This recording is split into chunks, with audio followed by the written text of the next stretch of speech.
Good morning, folks. About 5 minutes from starting everything today at the final day. We say that kind of sadly because I wish we could do this for an entire week. The final day of the Beyond Conflict Conference 2014. If you've been tuning in, and I know a bunch of you have, looking at the viewer numbers, you've been learning a lot of interesting stuff this last couple of days. How to keep yourself safe, both emotionally, verbally, and physically. So we're going to continue that today. We're going to be finishing up. We've got a couple more sessions today. First thing we're going to start out with is kind of a panel discussion with two of our authors, Ben Mehrens and Jill Wiesenfeld. They're going to be talking about their books, which are the latest entries to the Confidence and Conflict series. Jill and Ben are both experts in their area. I think as that goes on, I don't want to spoil the fun too much. Let you hear it from them, but as that goes on, I think you can learn some lot of interesting things. Jill's book, especially if you have, if you either work or live on a college campus, or actually really a campus of any kind, even a medical complex, a medical school, and if you have family members or loved ones that are attending these campuses, college, anything where you're away and you're in kind of especially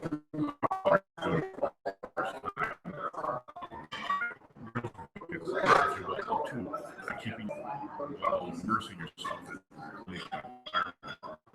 So she will be talking about that. Then with Patrick Listen, we'll be talking about his book. And first of all, expect you to listen to that all the time. We've kind of a little bit of a joke here. Defense what's the opposite of talking? And everybody goes, well, it's listening. And we say, no, it's not. It's waiting to get to you. If you think about the last argument you had, or I should say,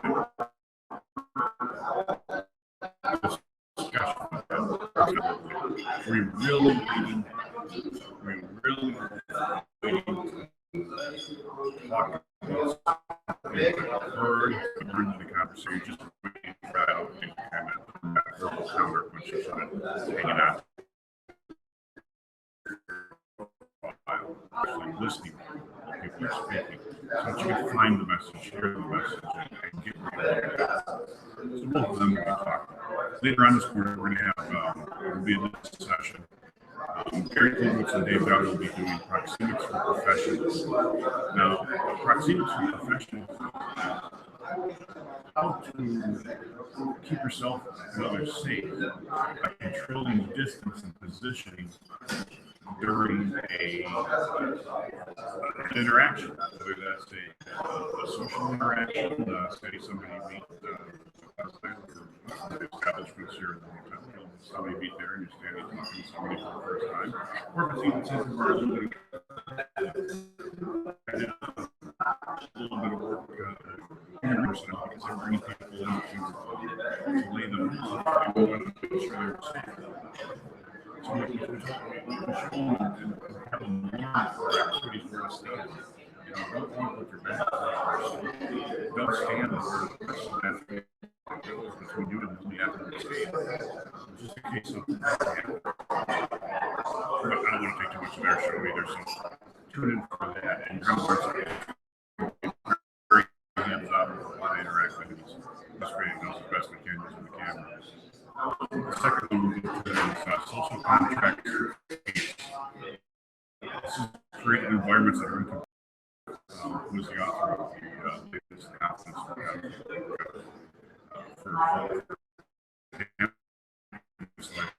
and Joel, Wisconsin, and the security lawyers, they'll be discussing how do you keep your institution safe by social contracts, by not only by establishing accepted behavior. We'll be sitting in on that session, and again, I think you'll find it very interesting. We're just going to shut it down because we don't have anything scheduled for speakers. It's just a 2-hour go to lunch and come back. Take us out a little tour of the building and get some people on film while they're eating. And the second and almost the last part of the day, we're going to be sitting in on how I can use this. It's going to be kind of neat. Finally, I'll be actually presenting with a paper Harris study.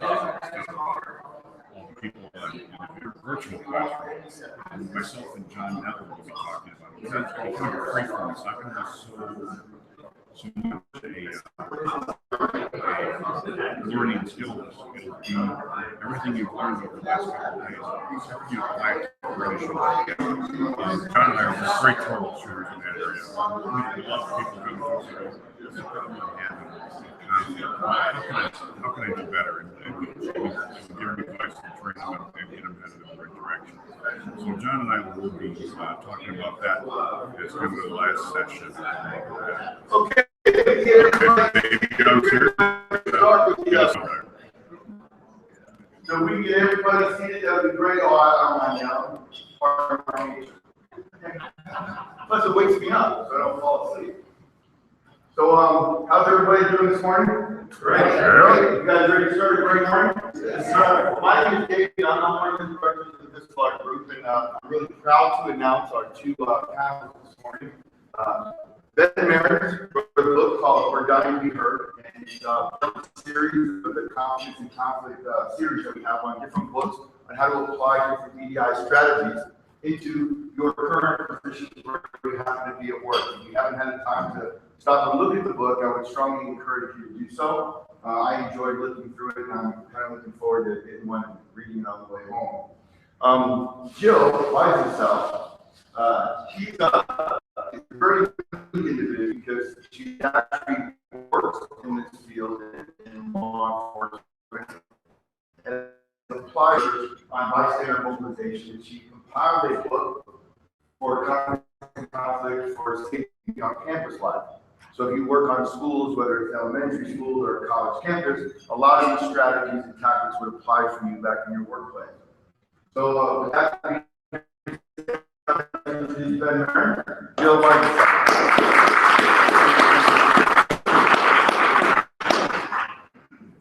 Bring the call. Way they go. I appreciate the applause. I always ask the audience to consider you may be giving us something you don't want to. Thank you. Before we get started, because the title of the book is People Are Dying to Be Heard, and I try to get people centered on the idea of being present.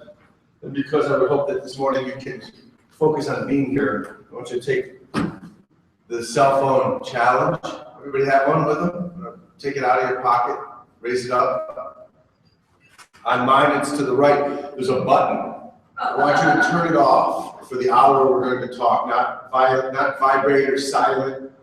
Unless you're waiting to hear news of a birth or a death that you absolutely can't miss, you can get away with turning it off for an hour. That's what that does. Unless you're I've had people tell me they can't. So there's three of us up here. You just don't see Kathy Nango. We've started publishing the Confidence and Conflict series, and this is the first, the Confidence and Conflict for Everyday Life book. The idea here is this is the first of about a dozen books that we're working on for athletic officials and for an expert's book that some of you will help write for healthcare that Joel Ashley is leading the charge on.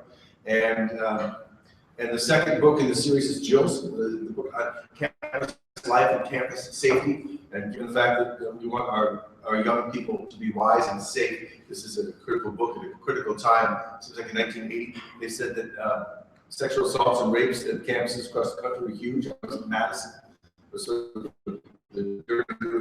Madison, it's still a big problem there. And in Marquette, it's a problem as well. And other campuses too. So the book is important in getting timeless. So you're going to hear Jill talk about how she put it together. People are dying to be heard. People ask me, how did I write it? I actually dictated it. So I thought about it for months. And I went to the studio, and my engineer said, "Where's your script?" Up here. He goes, "You're wasting my time." I said, "Well, I'm here anyway." So he turned the mic on, and for an hour and a half, I dictated thoughts I'd been having for a long time. And when I was done, I had a transcript that became the audio book. I edited it, I re-recorded it, and a couple years later, I sat down with an editor, and she read the transcript and interviewed me for about 8 hours and took a lot more stories out of me, stories I heard from people all over turn that into, we added some workbook-like questions. So if you read the book, there are, and at the end of the chapters in the book, but you then talking to yourself about how it's touching you, how you're responding to it, and what you're learning from it. The idea is that all of them have these questions where you don't just take it in, but you take something back out. So we try to teach even if you're just reading. Anyway, with all that, Joe, you want to talk a little bit about how campus life came to be? I would love to. I bet you would. First of all, I just want to say thank you all for being here at 7:30 a.m. because that is not even a real time in my book. And I'm really grateful to be here. I always say this is the one conference of the year that injects me with enthusiasm, and I get to surround myself with people that make me better, and that's everyone. Coach Lindsay said it yesterday, if he could break that thing into 1,000 pieces and share it with all of us, and I would say that I get better every day, every time I'm at this conference because of everything I hear from everyone I present to. So first of all, thank you. With that, I'm Jill Weisenthal. I have over 10 years of campus law enforcement experience, very, very young 10 years. I'm still on my upward trajectory, hopefully. Recently promoted to lieutenant. I work a little bit in our crime prevention division, not officially, but mostly operations, and I work with our bystander intervention team. If you've seen me present in the past, that's what I present on. Mostly I do a lot of peer-to-peer education, and what I've done is I've written the entire VDI model, communications model in theory, into our entire bystander intervention program. So it kind of started with put it in place in your department and then put it in place for the students. And to me, it seemed like the natural progression that what we're doing to keep us safe in the hospitals and what we're doing to keep us safe in law enforcement can keep these students safe when we're saying, hey, there's a robbery in progress, go intervene. Hey, there's a burglary in progress, do something about it. We're telling these students, go intervene, we're giving them those skills.